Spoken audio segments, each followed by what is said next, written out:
Terrorism, school shootings, disastrous weather.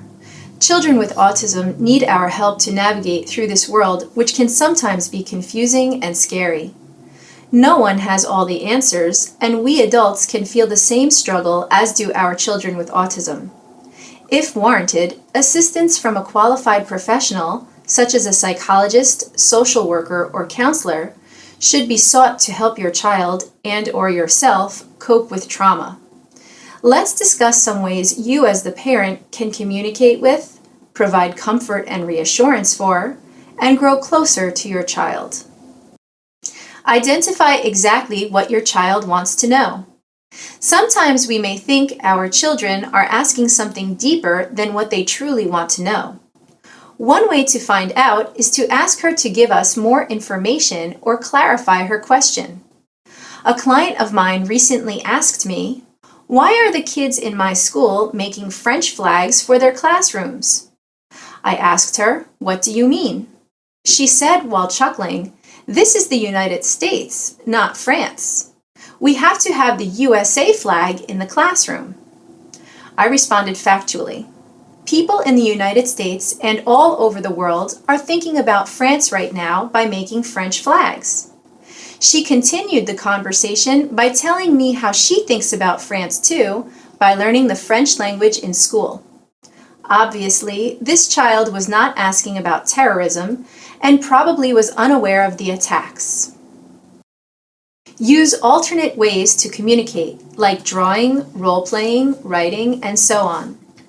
After September 11th, one of my students asked me, "Why don't the firemen use ladders?" I gave him paper to draw what he meant. He drew the twin towers with ladders from the fire trucks reaching the 100th floor. I had him tape several papers together to illustrate the grand height of the twin towers. Then, we used only 2 sheets of paper taped together to compare the ladder's insufficient length. His response was that buildings should only be built as high as the fire truck's ladders can reach. I agreed. Many children with autism depend on the stability of predictability. Any traumatic event is a disruption, so we need to help them understand probability to develop a sense of proportion. After the 2004 Indian Ocean tsunami, my student, shuddering in fear, refused to take a family reunion trip at the seashore. His parents and I helped him think about the nature of risk, that earthquakes, which are usually the cause of tsunamis, are very rare. Assure your child that just like the weather person on television predicts the weather every day to let us know if we should take our umbrellas, agencies like the National Weather Service and the National Earthquake Information Center are always monitoring to keep us safe. Our children with autism, who tend to think concretely, may not be able to process certain emotional or complex information for despicable acts like terrorism. If our children ask, it helps to be very specific, using basic ways to explain, channel, and guide their understanding. Recently, my client asked me, "Why did people kill other people in France?" To respond as a matter of fact, I said, "Some people feel that it's okay to hurt other people, but it's never okay to hurt anyone." Recognizing that this child really wanted a deeper discussion, we talked about how not everyone has the best intentions. I explained, "Most people want to do good things, but a few people do not. Like the people who stole things from your house a little while ago, some people do not follow the rules. Just like the police kept you safe from the people who robbed your house and put them in jail, people in government and everyday heroes around the world are keeping us safe too."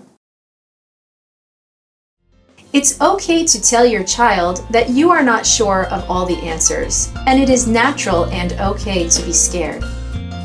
Empower your child to approach you and other officials for reassurance and comfort. And, of course, encourage him or her to continue to do kind and respectful acts. Open communication between you and your child will help develop a stronger relationship, and in turn, your child will feel comfortable and safe.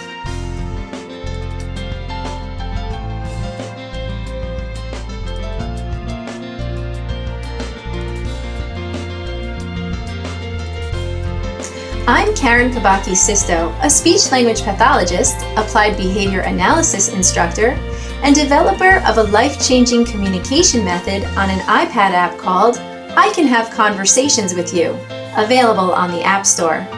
To learn more of my techniques to help your child, and to see if my unique therapeutic method can empower your son or daughter, please visit my website, icanforautism.com. Stay tuned for more helpful videos from me. If you found this video helpful, please give it a thumbs up. Remember to subscribe to my channel and please comment below. Thanks for watching.